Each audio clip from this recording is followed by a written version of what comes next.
Bismillahirrahmanirrahim. Assalamualaikum warahmatullahi wabarakatuh. Salam, salam sejahtera untuk kita semua. Om Swastiastu, Namo Buddhaya, salam kebajikan, Rahayu. Yang kami hormati, Ibu Ketua, para Wakil Ketua, dan para anggota Dewan Perwakilan Rakyat Republik Indonesia. Dalam kesempatan yang berbahagia ini, marilah kita panjatkan puji syukur kehadirat Allah Subhanahu wa Ta'ala, Tuhan yang Maha Esa. Karena atas rahmat dan ridhonya, hari ini kita dapat menghadiri rapat paripurna Dewan Perwakilan Rakyat Republik Indonesia dalam suasana aman, tentram, dan tetap terjaganya persatuan bangsa yang kuat.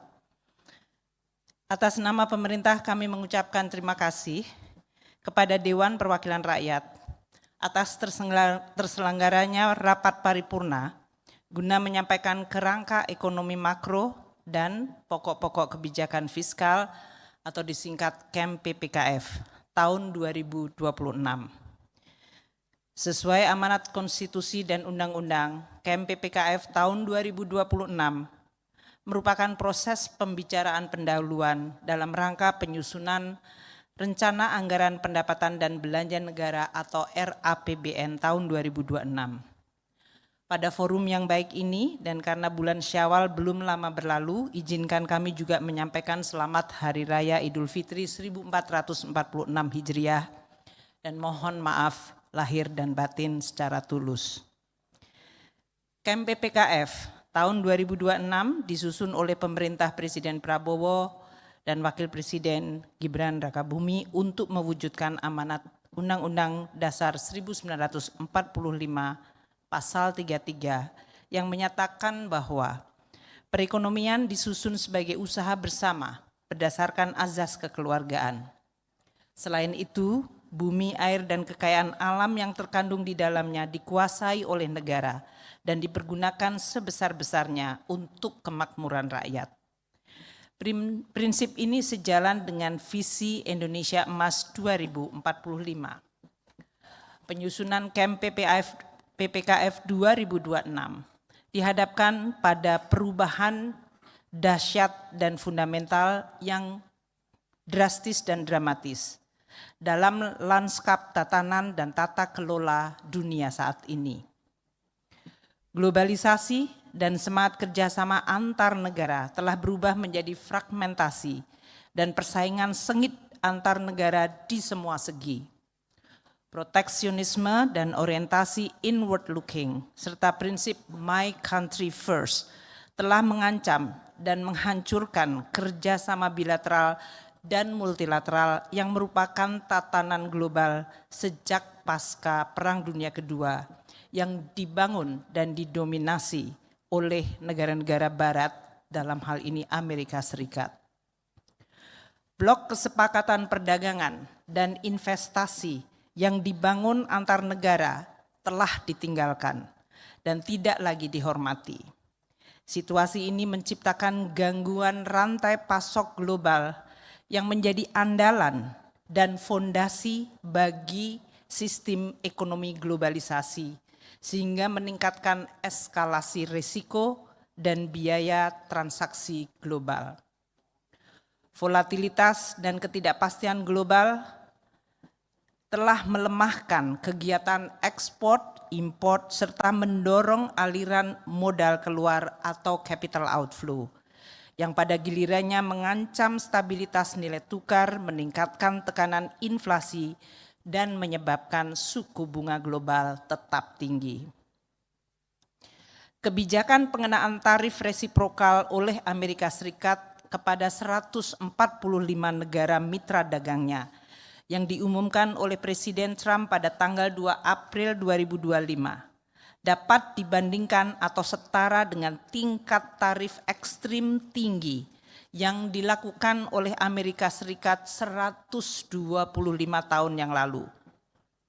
Jarum sejarah dunia seakan berputar balik, mundur 1 abad ke belakang di Amerika Serikat, atau bahkan mundur ke abad 16 hingga 18, sewaktu kebijakan merkantilisme mendominasi dunia.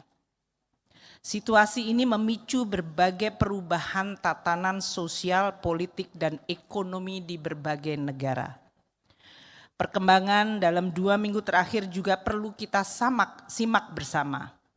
Dengan diumumkannya kesepakatan dagang antara Amerika Serikat dan Inggris, serta dimulainya pertemuan untuk proses negosiasi dagang Amerika Serikat dan Tiongkok yang menghasilkan jeda perang tarif.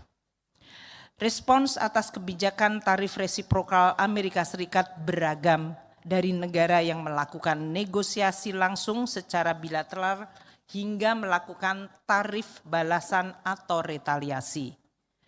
Peranan World Trade Organization atau WTO yang diciptakan sebagai tempat negosiasi untuk dispute atau persengketaan dagang antar negara secara de facto tidak berjalan.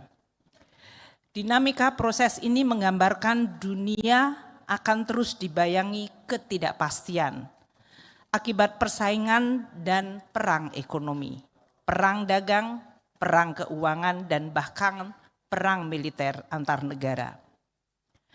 Perang dagang yang eskalatif dan ketidakpastian arah kebijakan ekonomi dunia ke depan telah memperburuk situasi perekonomian dunia yang sudah rapuh sejak awal tahun. Apabila dibandingkan dengan data triwulan yang sama tahun 2024 tahun lalu, beberapa negara sudah mulai mengalami kontraksi pertumbuhan ekonomi di triwulan pertama tahun ini. Korea Selatan mengalami kontraksi 0,1% year on year. Ini adalah pertama kali sejak COVID tahun 2020 terjadi.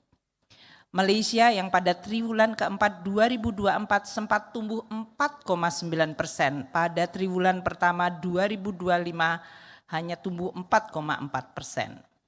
Singapura yang menjadi hub dari perdagangan dan investasi global mengalami penurunan pertumbuhan yang signifikan di triwulan sebelumnya yang tumbuh 5% menjadi hanya 3,8% year on year.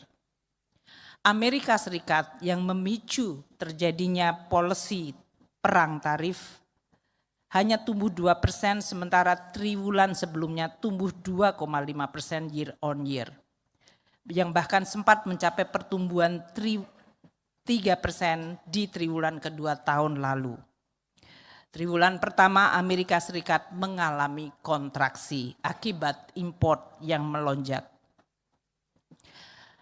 Dari perspektif forward looking, seluruh dunia mengalami revisi ke bawah untuk proyeksi pertumbuhan ekonomi tahun 2025 dan 2026. IMF memproyeksikan pertumbuhan ekonomi global 2025 hanya pada level 2,8%, atau artinya 0,5% lebih lemah dari proyeksi sebelumnya, sebelum perang tarif dimulai. Untuk tahun 2026, ekonomi global diproyeksikan tumbuh hanya sebesar 3% atau 0,3% lebih rendah dari proyeksi sebelum perang tarif dimulai. Negara-negara yang ketergantungan ekspor ke Amerika Serikat tinggi mengalami pukulan yang cukup dalam. Pertumbuhan ekonomi Meksiko dipangkas 1,7%, Thailand 1,1%, Vietnam 0,9%, dan Filipina 0,6% lebih rendah dari proyeksi sebelum perang tarif. Pertumbuhan ekonomi Indonesia juga mengalami revisi ke bawah sebesar 0,4%. Pertumbuhan ekonomi Indonesia tahun 2025 dan tahun 2026 diproyeksikan oleh IMF sebesar 4,7%, turun 0,4% dari proyeksi di bulan Januari 2025. Pemerintah dengan berbagai instrumen berusaha memitigasi risiko dengan melakukan reformasi penyederhanaan regulasi serta mendorong investasi agar perekonomian Indonesia tetap dapat tumbuh mendekati 5%. Perbaikan fundamental di sisi iklim investasi dan produksi serta perdagangan melalui upaya negosiasi dan deregulasi terus diupayakan. Demikian pula penggunaan instrumen fiskal atau APBN untuk insentif maupun untuk meredam gejolak, melindungi dunia usaha dan masyarakat terus dilakukan. Semua ikhtiar ini tentu dijalankan dengan tetap menjaga APBN terjaga sehat, kredibel, dan efektif. Pimpinan dan seluruh anggota Dewan yang kami hormati. Hari ini tanggal 20 Mei 2025, bertepatan dengan peringatan Hari Kebangkitan Nasional yang diperingati sebagai awal pergerakan nasional melawan kolonialisme yang eksploitatif dan jelas tidak adil. Berdirinya Budi Utomo pada tahun 1908 menandai awal kebangkitan nasional dan semangat perlawanan terhadap penjajahan yang berpuncak pada proklamasi kemerdekaan tahun 1945. Kini, 1 abad kemudian dunia kembali berubah akibat kebijakan proteksionisme seperti tarif dagang tinggi yang dilakukan oleh Amerika Serikat. Indonesia harus mampu memanfaatkan momentum ini dengan meneladani semangat para pendiri bangsa, terus berjuang menjaga, mempertahankan, dan memperkuat kedaulatan nasional. Kedaulatan bangsa dan kedaulatan ekonomi sangat penting dan perlu diperkuat dan dijaga di tengah gejolak global dan persaingan yang meruncing. Persaingan di bidang militer, keamanan, persaingan geopolitik dan ideologi, ekonomi, sektor keuangan akan semakin menantang dan makin kompleks. Persaingan ini berpotensi mengancam stabilitas dan kemajuan yang sudah dan akan terus kita capai. Oleh karena itu, Indonesia harus mandiri dengan memperkuat ketahanan pangan, ketahanan energi, meningkatkan kualitas sumber daya manusia kita, serta memperkuat pertahanan semesta. Sumber daya alam harus mampu menciptakan nilai tambah melalui hilirisasi yang strategis dan berbasis daya saing tinggi yang mampu menarik modal nasional dan global secara produktif. Dengan demikian, kesejahteraan rakyat melalui penciptaan kesempatan kerja yang berkualitas terjadi.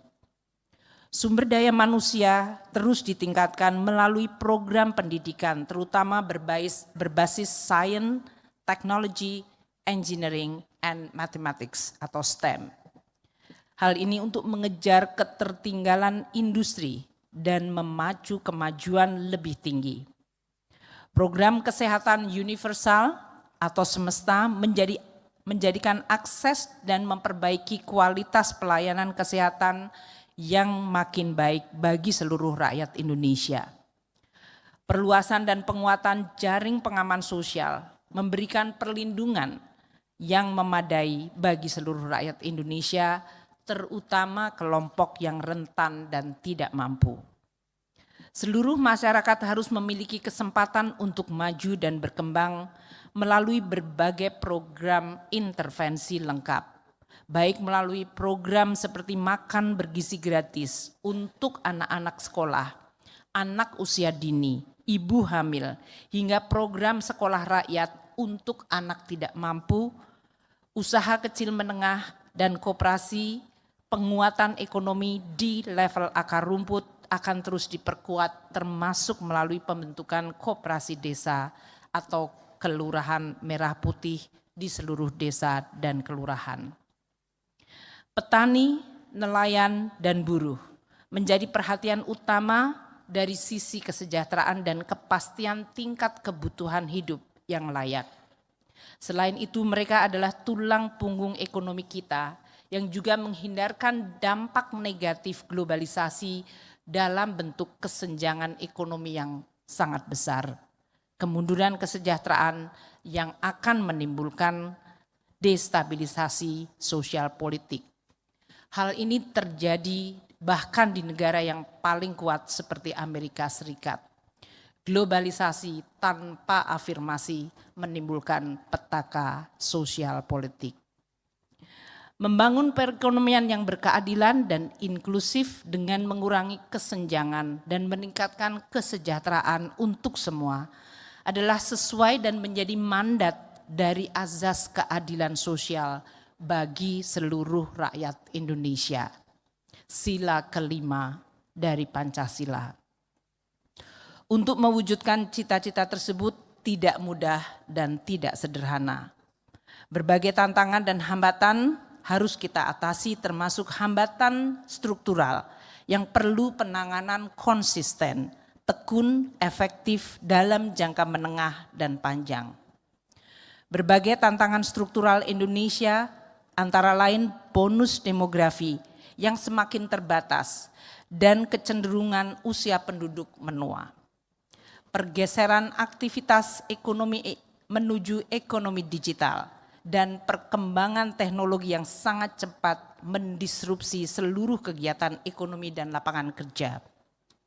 Ketiga, kualitas sumber daya manusia yang harus terus kita tingkatkan. Dan keempat, pengelolaan sumber daya alam yang harus dilandasi tata kelola yang baik, bersih, serta efisien dan kompetitif. Kelima, sektor keuangan yang masih terbatas dan dangkal yang menghambat kemajuan industri dan perkembangan jasa pelayanan. Dan yang keenam, ancaman perubahan iklim yang harus terus kita antisipasi dan mitigasi. Ibu Ketua, Bapak Pimpinan, dan para Bapak Ibu anggota Dewan yang kami muliakan. Di tengah guncangan global dan tantangan yang sangat berat ini, kita patut bersyukur. Pada triwulan 1 2025, ekonomi Indonesia tumbuh 4,87%. Capaian tersebut perlu diperkuat agar momentum pertumbuhan dapat terus berlanjut. Langkah reformasi struktural, kebijakan dan kelanjutan program hilirisasi dengan meningkatkan ekspor dan memberi nilai tambah yang lebih tinggi perlu terus dilakukan. Perbaikan iklim investasi, penyediaan infrastruktur, dan peningkatan partisipasi swasta menjadi faktor penting. Dukungan terhadap UMKM dan koperasi perlu terus diperkuat untuk memperluas basis ekonomi domestik kita. Di sisi lain, stabilisasi harga melalui pemanfaatan instrumen APBN untuk menjaga inflasi tetap rendah dan harga-harga terjangkau masyarakat perlu untuk diteruskan. Nilai tukar petani dan nelayan menjadi penting untuk ditingkatkan. Instrumen penting untuk menjaga daya beli masyarakat, memastikan pertumbuhan konsumsi rumah tangga yang sehat adalah APBN yang sehat dan kredibel. Pada kuartal 1, kita menghadapi tantangan dengan pertumbuhan investasi yang hanya tumbuh 2,12%. Meskipun demikian, trajektori ke depan dari investasi diyakini masih akan kuat melalui program hilirisasi dan juga menarik investasi serta terjadinya perubahan konstelasi global yang harus menjadi pemicu untuk kesempatan investasi di dalam negeri. BUMN kita harus mampu menarik investasi, bukan dalam hal ini justru berkompetisi untuk mengurangi investasi. Termasuk di dalamnya Danantara yang perlu untuk terus meningkatkan kinerja di dalam rangka untuk menarik investasi secara efektif. Ekspor kita di kuartal pertama masih tumbuh 6,78% year on year. Terutama didukung ekspor non-migas, terutama komoditi yang terkait hilirisasi, yaitu besi dan baja, serta mesin serta peralatan elektronik. Pemerintah terus suportif mendukung dan menjaga ketahanan ekspor Indonesia. Dalam jangka pendek dilakukan upaya negosiasi dengan Amerika Serikat maupun upaya perluasan pasar ekspor kita. Dalam jangka menengah, struktur produksi terus diperkuat agar semakin mengarah pada produk ekspor bernilai tambah tinggi. Sektor manufaktur mampu tumbuh positif 4,55% pada triwulan 1 2025. Ekspor manufaktur konsisten masih ekspansif. Ini mengkompensasi penurunan ekspor pertambangan yang mengalami dampak negatif dari berbagai gejolak dunia. Purchasing Manager Index Indonesia yang mengalami zona kontraksi pada April 2025 harus segera dikembalikan ke zona ekspansif. Penguatan ekspor dilakukan melalui peningkatan kemampuan menghasilkan produk bernilai tambah tinggi dengan multiplier terhadap penciptaan lapangan kerja yang berkualitas serta memperkokoh struktur perindustrian Indonesia. Sektor pertanian pada kuartal pertama tumbuh sangat tinggi, 10,52%. Ini memperkuat optimisme menuju ketahanan pangan.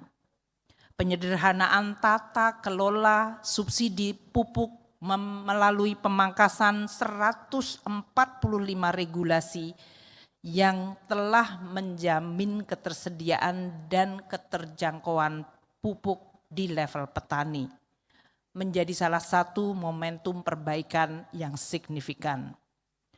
Langkah strategis ini secara timing bertepatan dengan perkembangan cuaca kita yang telah berkontribusi terhadap kenaikan produksi dan produktivitas petani. Produksi beras nasional periode Januari hingga Maret meningkat 51% year on year. Hal ini menunjukkan bahwa Indonesia mampu menjaga ketahanan pangan di tengah ketidakpastian global. Lebih lanjut, data Rice Outlook April 2025 menunjukkan produksi beras Indonesia pada musim tanam 2024-2025 adalah yang tertinggi di ASEAN. Secara keseluruhan, boleh tepuk tangan untuk partai yang mendukung petani. Produksi di tahun 2025 diperkirakan mencapai 34,6 juta ton, tumbuh 4,8% dari produksi tahun sebelumnya. Daya tahan dan resiliensi pertumbuhan ekonomi Indonesia tidak terlepas dari konsistensi upaya pemerintah menjaga tingkat harga pada level yang ideal. Inflasi Indonesia termasuk yang paling rendah dibanding negara lain. Termasuk pada saat gejolak harga pangan terjadi di tahun 2023-2024, Indonesia mampu menjaga inflasi rendah. Pada perkembangan terkini inflasi yang terlihat dari indeks harga konsumen berada pada level 1,95% year on year. Inflasi inti ada pada tingkat 2,5%, mencerminkan permintaan dan daya beli masih dapat menopang aktivitas ekonomi. Inflasi di kelompok volatile food berada pada 0,6% dan inflasi administrasi atau yang berasal dari administered price sebesar 1,25%. Hal ini merupakan hasil dari koordinasi kebijakan pengendalian inflasi yang kuat antara pemerintah pusat, pemerintah daerah, dan Bank Indonesia. Kedepan inflasi diperkirakan tetap terkendali pada rentang 2,5% plus minus 1 pada tahun 2026. Di tengah gejolak perekonomian global yang sangat menantang, APBN, Anggaran Pendapatan dan Belanja Negara 2025 akan terus dijaga untuk dapat responsif dan efektif menstabilkan ekonomi dan melindungi masyarakat serta dunia usaha. Realisasi APBN 2025 setelah mengalami defisit 3 bulan Januari hingga Maret berturut-turut hingga Maret pada bulan April mengalami turnaround atau perubahan. Bulan April APBN mengalami surplus sebesar 4,3 triliun rupiah. Keseimbangan primer surplus atau positif 173,9 triliun rupiah dan posisi kas negara surplus 283,6 triliun dari Silpa, total kas negara di atas 600 triliun. Realisasi penerimaan terus menunjukkan tren penguatan. Pendapatan negara mencapai 810,5 triliun rupiah atau 27% dari target. Penerimaan terus menunjukkan penguatan, menunjukkan bahwa aktivitas ekonomi terus menunjukkan adanya tren penguatan meskipun dihadapkan pada berbagai guncangan. Belanja negara terrealisir sebesar 806,2 triliun atau 22,3% dari target APBN. Hal ini menunjukkan di tengah masa transisi, APBN 2025 tetap mampu berfungsi optimal di dalam menunjang pelaksanaan program prioritas pemerintah yang dirasakan oleh rakyat. APBN tetap akan dijaga menjadi instrumen shock absorber, menjaga stabilitas ekonomi, melindungi masyarakat dan menopang daya beli masyarakat, serta mendorong dunia usaha. Ibu pimpinan dan para anggota yang kami muliakan, dengan gejolak yang sangat tinggi dan dinamis, serta tantangan struktural yang masih kita hadapi di dalam negeri, namun dengan fokus untuk terus menciptakan kemajuan yang konsisten, maka kebijakan fiskal 2026 diarahkan untuk mewujudkan kedaulatan pangan, energi, dan ekonomi di dalam rangka menuju Indonesia tangguh, mandiri, dan sejahtera. Kebijakan fiskal 2026 digunakan secara efektif dan selektif, meredam berbagai gejolak dan guncangan, namun terus dapat mendukung dan responsif terhadap prioritas agenda pembangunan jangka menengah panjang. Strategi fiskal difokuskan pada penguatan daya tahan ekonomi dan sekaligus menjaga keberlanjutan APBN. Langkah-langkah yang akan dilakukan dan sedang terus dilakukan adalah stabilisasi ekonomi, terus ditingkatkan, baik melalui diplomasi perdagangan, peningkatan investasi melalui negosiasi, deregulasi, dan perluasan pasar ekspor, termasuk sinergi kebijakan fiskal, moneter, dan sektor keuangan domestik untuk memperkuat pertumbuhan dan menjaga stabilitas. Kedua, melindungi dunia usaha dan daya beli masyarakat melalui pemberian insentif fiskal untuk berbagai program perlindungan dan juga memperkuat perlindungan sosial. Ketiga, menjaga APBN agar tetap terus sehat, kredibel, dan berkelanjutan. Dengan terus meningkatkan penerimaan negara baik dari pajak, bea cukai, dan PNBP. Menjaga defisit dan utang secara hati-hati dan prudent, meningkatkan efisiensi dan kualitas belanja negara, serta terus menjaga fiscal buffer dan fleksibilitas APBN. Di samping itu, peningkatan pengelolaan aset dan kekayaan negara termasuk BUMN dan Danatara terus dilakukan. Indonesia terus memelihara posisi non-blok dalam suasana persaingan global yang cenderung mencari blok. Melalui diplomasi proaktif dan negosiasi secara strategis dengan Amerika Serikat dan negara-negara penting lainnya akan membuahkan situasi yang menjaga kepentingan Indonesia.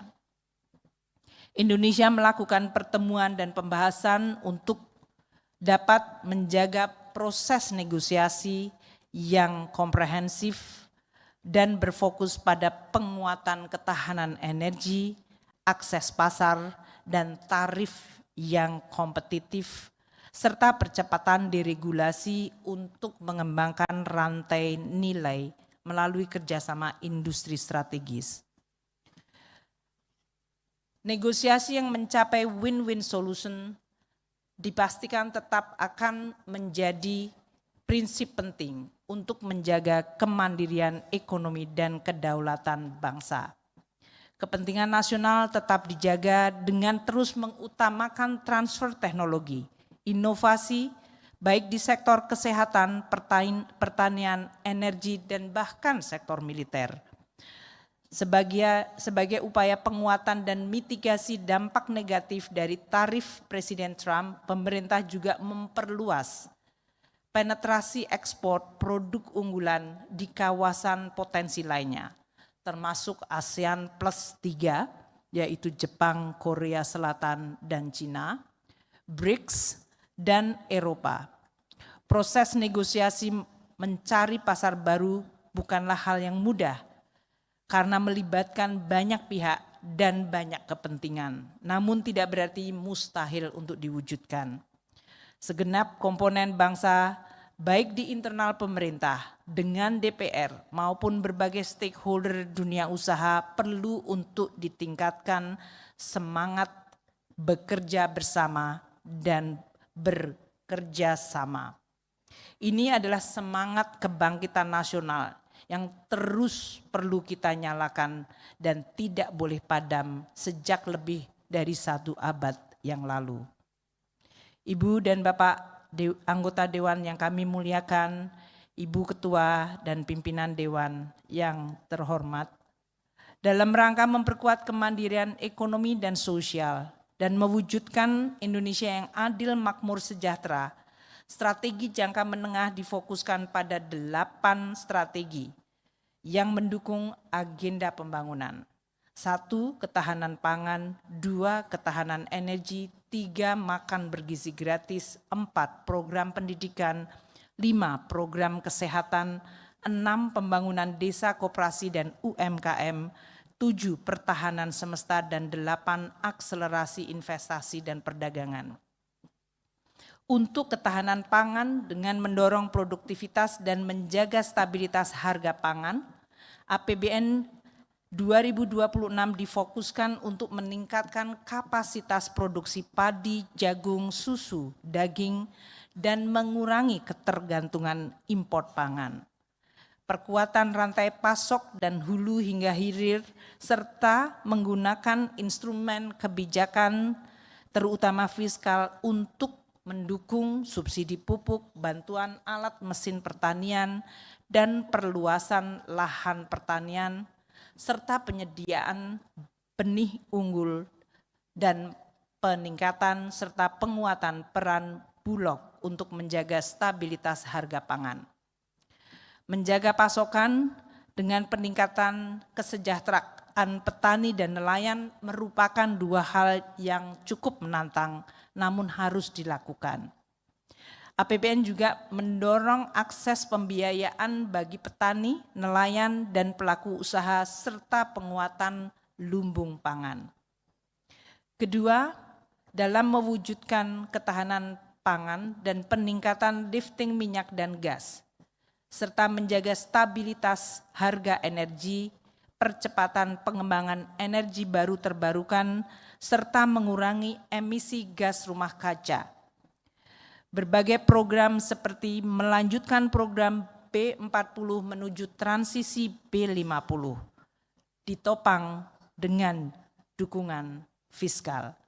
Kebijakan ditopang untuk investasi infrastruktur dan distribusi bahan bakar nabati, pengujian teknologi kendaraan, serta pengembangan ekosistem energi terbarukan. Pemerintah akan memperluas investasi proyek-proyek energi bersih, tenaga surya, hidro, panas bumi, dan bahkan waste to energy. Ketiga, memperkuat efektivitas program makan bergizi gratis untuk membangun generasi sehat dan produktif sejak dini. Program MBG didesain untuk meningkatkan gizi, memberdayakan peran UMKM, serta membangkitkan ekonomi daerah. Pada tahun 2026, MBG terus diperkuat hingga dapat melayani seluruh 82,9 juta potensi penerima manfaat melalui 30.000 unit satuan pelayanan pemenuhan gizi. Kualitas makanan harus terus dijaga semakin baik. Program ini dilaksanakan dengan melibatkan lembaga pendidikan, pelaku usaha, dan komunitas lokal untuk menjaga efektivitas, akuntabilitas, dan memaksimalkan multiplier atau efek pengganda di bidang ekonomi. Keempat, menghadirkan pendidikan yang bermutu dan berdaya saing. Melalui penguatan sekolah unggulan, sekolah rakyat, perbaikan sarana prasarana, peningkatan angka partisipasi kasar pendidikan anak usia dini dan perguruan tinggi. Penguatan kualitas tenaga pengajar dan penguatan pendidikan vokasi akan terus didukung.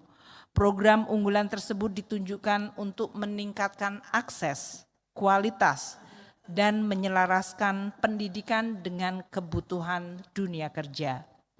Tahun 2026, anggaran pendidikan diperkirakan akan mencapai 727 triliun hingga 761 triliun rupiah. Kelima, menghadirkan pelayanan kesehatan yang berkualitas untuk peningkatan program jaminan kesehatan nasional sebagai asuransi kesehatan dan meningkatkan akses layanan kesehatan yang berkualitas serta meminimalkan beban biaya kesehatan di tingkat masyarakat. Anggaran kesehatan diarahkan untuk meningkatkan efektivitas program, pemeriksaan kesehatan gratis, akselerasi penurunan stunting, kasus penyakit menular, penguatan fasilitas kesehatan, dan menambah bantuan gizi baik untuk balita dan ibu hamil.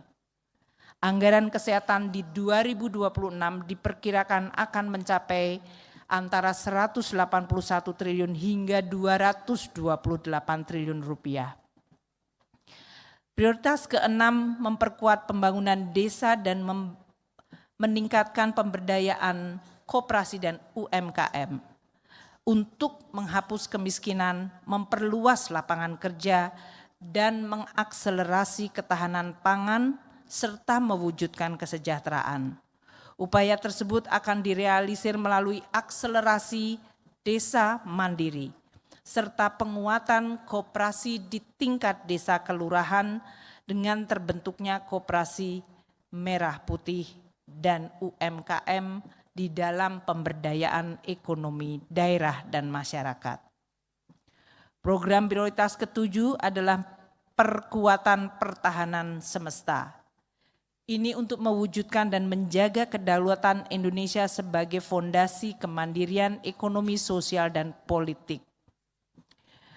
Upaya penguatan pertahanan semesta menuju minimum essential force ditempuh melalui modernisasi alat utama sistem persenjataan atau alutsista dengan terus meningkatkan pemberdayaan industri strategis dalam negeri, memperkuat komponen cadangan, kapasitas sumber daya manusia dalam penguatan teknologi ditingkatkan, dan keamanan cyber diperkuat sebagai salah satu pilar pertahanan negara. Dan prioritas ke-8, mengakselerasi investasi serta peningkatan daya saing di dalam perdagangan ekonomi global dan penguatan global value chain. Pemerintah membentuk Danantara untuk meningkatkan sinergi dan daya saing serta daya tarik BUMN Indonesia di tingkat nasional atau bahkan di tingkat global. Danantara sesuai arahan Presiden Prabowo harus dikelola secara profesional, kompeten, dan berintegritas. Diisi sumber daya manusia terbaik termasuk dukungan dari para expert di level internasional. Pengelolaan dilaksanakan di bawah mekanisme pengawasan dan tata kelola yang baik, profesional, transparan, akuntabel, dengan menerapkan prinsip good corporate governance. Dan antara menerima mandat untuk menjalankan perbaikan operasional BUMN dan meningkatkan kualitas investasi. Untuk fungsi operasional dan antara sebagai super holding BUMN membangun sinergi dan efisiensi antar berbagai entitas BUMN. Dengan demikian aset negara dapat dikelola secara terintegrasi, produktif, dan konsisten, mendukung agenda pembangunan. Sebagai fungsi investasi dan antara menjadi pengelola investasi aset dan dana pemerintah, untuk mengakselerasi investasi produktif sesuai prioritas pembangunan. Untuk fungsi ini Danantara mengoptimalkan peranannya di dalam menarik investasi swasta baik nasional maupun internasional. Fokus investasi diarahkan pada sektor terkait hilirisasi sumber daya alam, manufaktur bernilai tambah tinggi, energi terbarukan, infrastruktur digital, industri hulu strategis, ketahanan pangan, serta motor pertumbuhan ekonomi berkelanjutan, serta memperkuat keseimbangan eksternal perekonomian. Pemerintah tetap menyediakan berbagai insentif fiskal seperti tax holiday, super deduction, untuk riset dan pelatihan, serta pengembangan kawasan ekonomi khusus dan terintegrasi untuk memperkuat rantai nilai industri nasional dengan berdasarkan azas kompetitif. Selain itu, strategi investasi diarahkan lebih produktif, mendorong melalui kualitas SDM, mengadopsi teknologi yang lebih efisien, serta perbaikan regulasi. Dengan upaya-upaya tersebut diharapkan incremental capital output ratio atau ICOR sebagai rasio yang mencerminkan produktivitas efisiensi dibandingkan nilai tambah terhadap perekonomian akan dapat ditekan semakin rendah. Artinya perekonomian makin kompetitif dan produktif. Dengan terlaksananya 8 strategi kebijakan tersebut niscaya dan insya Allah fondasi ekonomi Indonesia akan terus terjaga tangguh, mandiri, dan sejahtera. Pimpinan dan anggota Dewan yang terhormat, APBN akan terus dijaga sehat dan kredibel melalui reformasi fiskal, meningkatkan pendapatan, meningkatkan kualitas dan efisiensi belanja, inovasi pembiayaan, dan mendorong kinerja serta pemerataan kemajuan ekonomi. Dari sisi pendapatan negara dilakukan langkah yang seimbang antara meningkatkan penerimaan pajak dan perpajakan dengan menjaga iklim investasi dan kelestarian lingkungan. Optimalisasi perluasan basis pajak dilakukan melalui intensifikasi dan ekstensifikasi berdasarkan data dan risiko, termasuk penggunaan Cortex di dalam mengelola data dan perbaikan kebijakan perpajakan. Kepatuhan wajib pajak ditingkatkan melalui penerapan pengawasan potensi perpajakan berbasis kewilayahan, seiring dengan implementasi reformasi administrasi perpajakan. Termasuk di dalamnya mengintegrasikan teknologi dengan peningkatan kerjasama antar instansi dan antar lembaga. Penerapan Global Taxation Agreement menjadi peluang bagi Indonesia untuk meningkatkan basis pajak melalui perpajakan korporasi multinasional yang seimbang dan adil.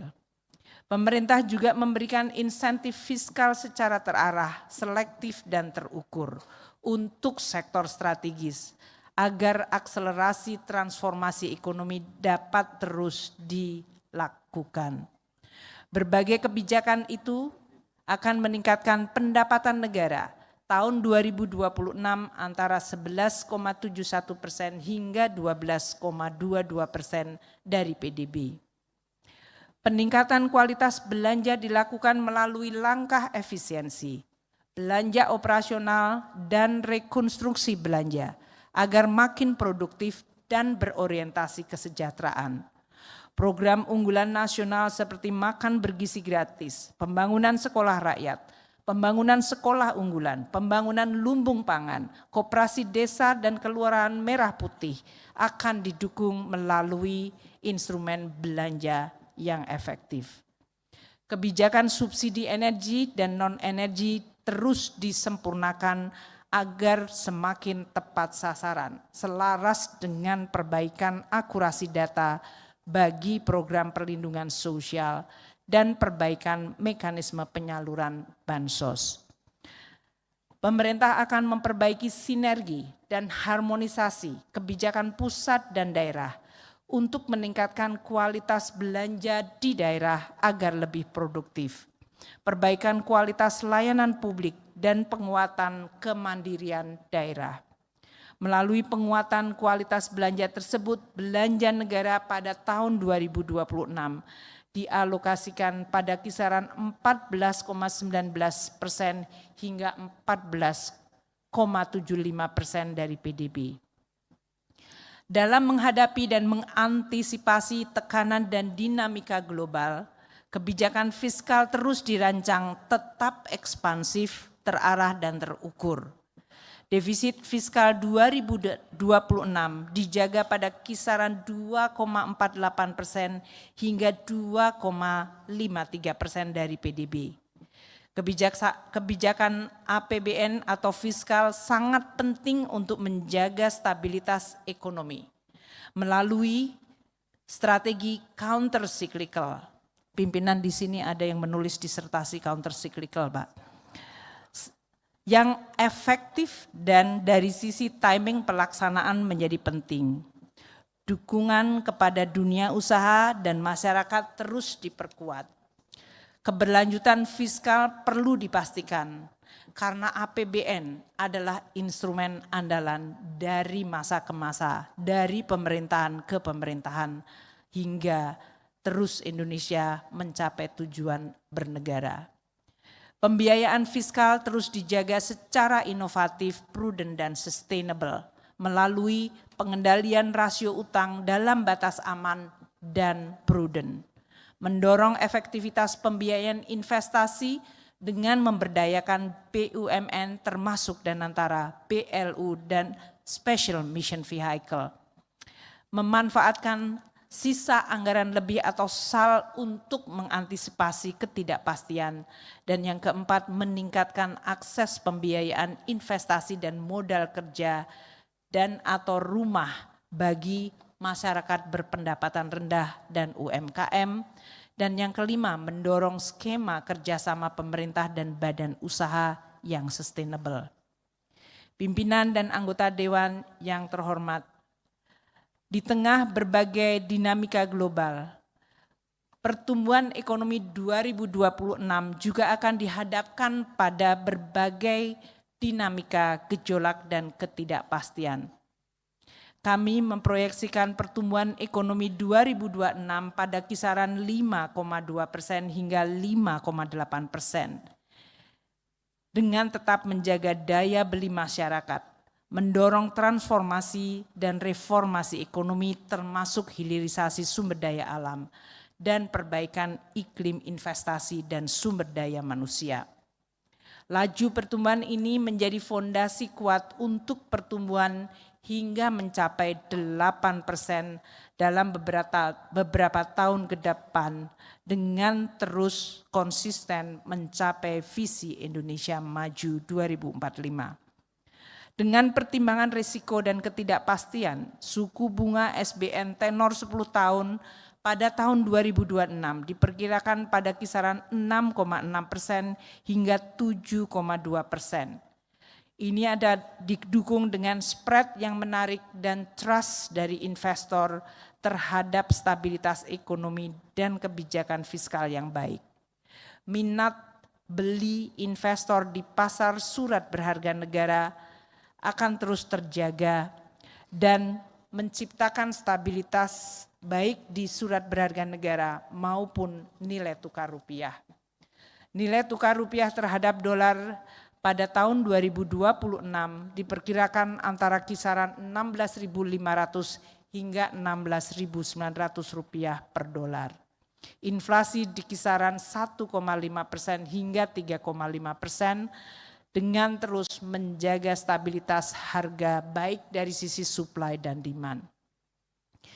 Dengan tensi gejolak politik dan perlemahan ekonomi global, harga minyak mentah dan berbagai sumber daya alam Indonesia pasti terpengaruh. Minyak mentah Indonesia akan berada pada kisaran antara 60 hingga 80 dolar per barel. Lifting minyak di 600.000 hingga 605.000 barel per hari dan lifting gas pada 953.000 hingga 1.017.000 barel setara minyak per hari. Upaya untuk meningkatkan lifting minyak dan gas terus dilakukan.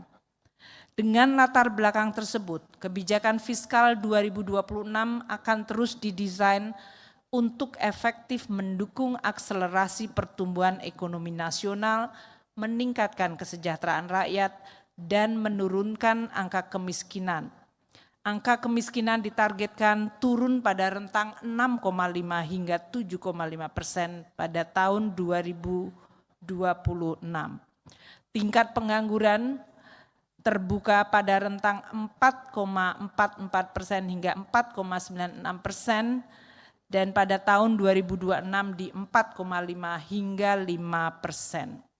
Rasio Gini ditargetkan terus membaik pada rentang 0,377 hingga 0,38 pada tahun ini dan tahun depan 0,379 hingga 0,382. Indeks modal manusia ditargetkan membaik di 0,57 dari target 2025 sebesar 0,56. Pimpinan dan para anggota Dewan yang kami muliakan, demikianlah pengantar keterangan pemerintah atas kerangka ekonomi makro dan pokok-pokok kebijakan fiskal tahun 2026. Pemerintah mengharapkan dukungan, masukan, pandangan kritis dari seluruh anggota Dewan dan pimpinan DPR dalam pembahasan pembicaraan pendahuluan di dalam rangka untuk menyusun RAPBN tahun 2026 yang sangat penting dan strategis. Semoga kita semua bisa saling terus mendukung dalam kebaikan untuk membangun Indonesia yang penuh dedikasi dan keikhlasan. Sesuai sabda Nabi Muhammad SAW, sebaik-baiknya manusia di sisi Allah adalah mereka yang paling bermanfaat bagi manusia. Mari kita kobarkan terus semangat kebangkitan nasional untuk mendharma baktikan segenap potensi bangsa dan negara, memperkuat kedaulatan ekonomi Indonesia menuju Indonesia tangguh, mandiri dan sejahtera. Semoga kita selalu dalam lindungan Yang Maha Kuasa di dalam menjalankan tugas negara. Wallahul muwafiq ila aqwamit thoriq. Wassalamualaikum warahmatullahi wabarakatuh. Om Santi Santi Santi Om. Namo Buddhaya. Merdeka.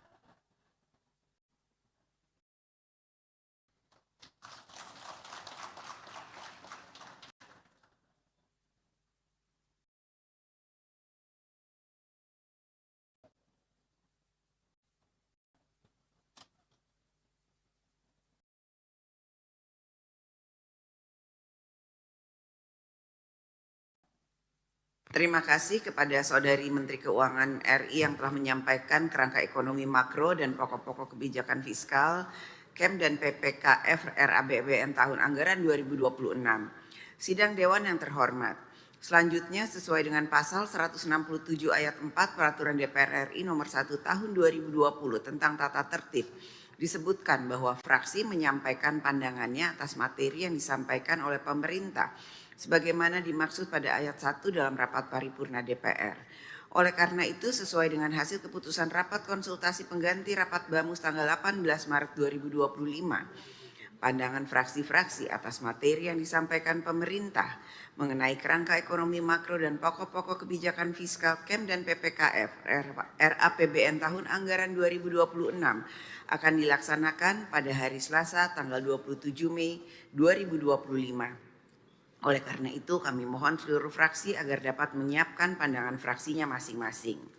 Yang terhormat para anggota Dewan hadirin yang kami muliakan, sebelum menutup rapat paripurna hari ini, kami persilakan kepada yang terhormat Menteri Keuangan RI beserta jajaran, Menteri Perencanaan Pembangunan Nasional, Kepala Bappenas RI beserta jajaran, untuk meninggalkan ruang sidang dan kepada para anggota Dewan agar tetap di tempatnya masing-masing untuk mengikuti acara selanjutnya. Dengan ini rapat kami skor.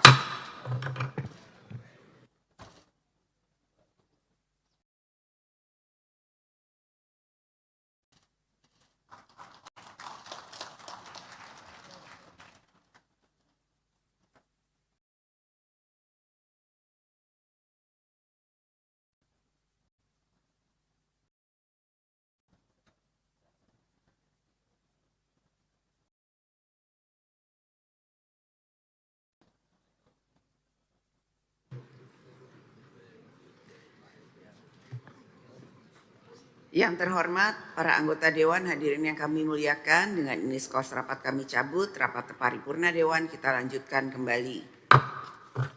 Sidang Dewan yang terhormat, dengan demikian selesailah acara rapat paripurna Dewan hari ini. Selaku pimpinan rapat kami sampaikan ucapan terima kasih kepada Dewan yang terhormat dan hadirin sekalian atas ketekunan dan kesabarannya dalam mengikuti rapat paripurna Dewan hari ini. Dengan seizin Dewan, maka perkenankan kami menutup rapat paripurna dengan ucapan Alhamdulillahirabbil alamin. Wassalamualaikum warahmatullahi wabarakatuh. Om Santi, Santi Om, Namo Buddhaya, salam kebajikan.